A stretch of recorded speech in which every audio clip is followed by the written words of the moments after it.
የኔ በረሮ ምን ይዤልሽ እንደመጣሁ ታያለሽ? አያቴ እኔ ሙሳዬ እንዳድን ነው የምፈልገው። አባትሽ ለስራ ሩቅ ቦታ ሄዷል አላልኩሽም እንዴ? አትዋሸኝ አያቴ። ዳድም እንደ ማሚ እግዚአብሔር ጋር ሄዶ ነው አይደል? ኧረ እኔ ምንም አላልኳትም ጋሼ። ይኸውልሽ ጁሊ፣ ባለፈው እንደነገርኩሽ ሁላችንም ተራ በደረሰን ጊዜ ወደ እግዚአብሔር መሄዳችን አይቀርም። አሁን ግን ጊዜው ስላልደረሰ አባትሽ ወደ እግዚአብሔር አልሄድም። ደግሞ ውሸት ምንድን ነው ብዬሽ ነው? ኃጢአት ነው፣ እግዚአብሔር አይወደውም። እና እኔ ዋሻለሁ? ስለዚህ እንደማልዋሽሽ ማወቅ አለብሽ። በይልሽ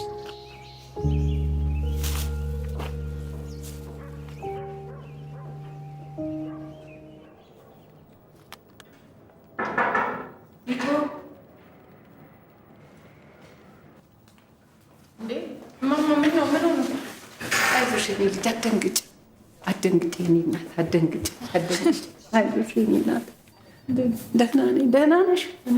ደነገጥኩሽ መሰለኝ። እኔ ለደስታ ነው የመጣሁት የኔ እናት፣ ደስ ስላለ አንቺን ላመሰግን። አይዞሽ፣ በማልቀሴ ደግሞ ደስ ስላለኝ የደስታ እንባ ነው የማየው። እንደው እኮ ዝም ብለው ነው የለፉት። አሁን እኔ ምንም የሚያስመሰግን ነገር አላደረግኩም፣ ስራዬን ነው የሰራሁት። አንቺ ባትኖሪ ኖሮ ልጄ እስር ቤት ሲማቅቅ ይኖር ነበር። እማማ ልጆትን እኮ ነፃ ያወጣሁት እኔ ሳልሆን እውነተኛነቱ ነው። ደግሞ ከእውነት ጎን ለመቆምና ፍትህን ለማረጋገጥ የገባሁት ቃል ያስገድደኛል። ቢሆንም የኔ ልጅ ገንዘብ ሁሉን ነገር በሚቀይርበት ጊዜ አንቺ ግን ከእውነት ጎን በመቆምሽ ምስጋና ሲያንስሽ ነው በዚህ እድሜሽ በልጅነትሽ።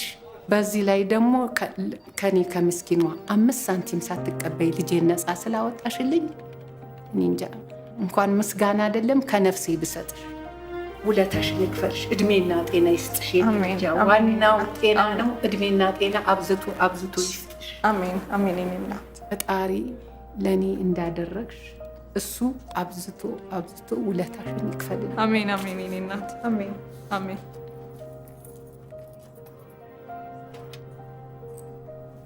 እንግዲህ የኔ ልጅ መቼም የወርቅ አሮጌ የለውም። አዲስ ባይሆንም ይቺን ላንቺ ስጦታ ነው ይዤልሽ የመጣሁት። በፍጹም ማማ፣ በፍጹም ይሄ አይገባም። ቢኖረኝና ከዚህ በላይ ባደርግልሽ ደስ ይለኝ ነበር፣ ግን ስለሌለኝ ነው። ልጄን ነው እኮ መልሰሽ የሰጠሽኝ። ለአንቺ ላይታወቅሽ ይችላል ጥሩ መስራትሽ።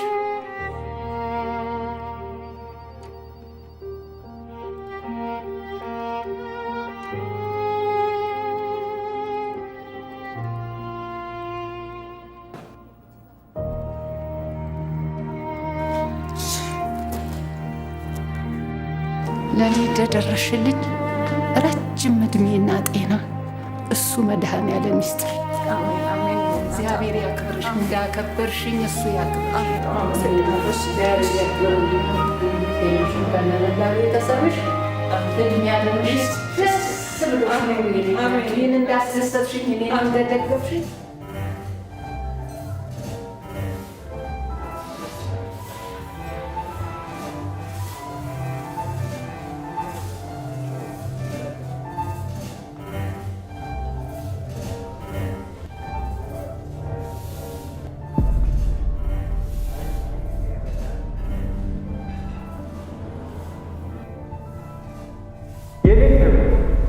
እቺ ትንሽ ልጅ አታሳዝንሽ? እናቷን ማጣቷ ሳያንሳት አባቷን ደግሞ ያላቻት እንድታጠዋ አንፍረድባት።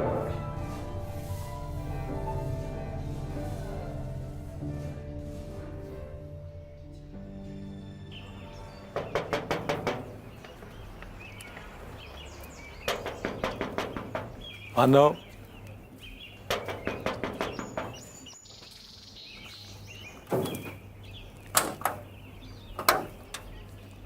ምኞቴን ነው የማየው ወይስ የእውነት መጥተሽ?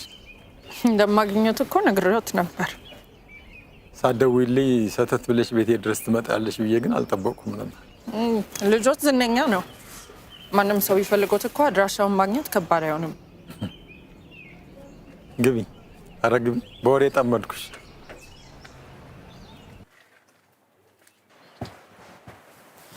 ጁልያ፣ እንዴ ብቻ ምቶቹ ምግብ እኮ ነው የሰራሁልሽ።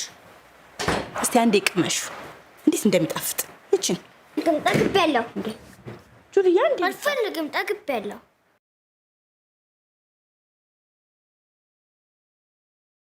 እስካሁን አልበላችም እንዴ? አዎ አልበላችሁም እኮ ጋሽ። ጁሊያ ለምን አትበይም? አራበኝም አያቴ። ታያት በቃ በኋላ ትንሽ ቆይተሽ ደግሞ ትሞክሪያታለሽ። እባክሽ ቁጭ በይ። አይ ነይ እስኪ ልሳምሽ። እንዴት ነሽ? ደህና ነሽ? ስምሽ ማን ነው? ጁሊያ ካሌብ። ጁሊያ ካሌብ ደስ የሚል ስም ነው። ደግሞ ቁርጥ አባትሽ አይደል እንደ መስመስይ። አባቴ ታውቂያለሽ? የኔ ልጅ እንግዳ ሲመጣ መጀመሪያ ቁጭ ብሉ ነው የሚባል አላልኩሽ? ቁጭ በይ።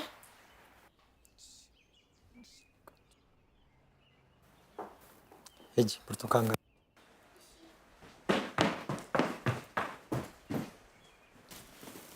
ደስ የምትል ልጅ ናት። ምን ዋጋ አለው? እድሏ ከፋ እንጂ።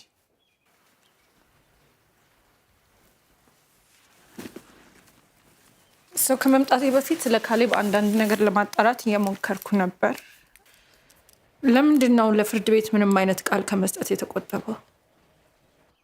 መጀመሪያ ላይ በተፈጠረው ነገር በጣም ተደናግጦ ስለነበር ትንሽ አሞት ነበር። በዛ ምክንያት ነው መናገር ያልፈለገ ብዬ ነበር። በኋላ ግን ለምን ራሱን መከላከል እንዳልፈለገ አልገባኝ። ሰው ሊያወሩት አልሞከሩም?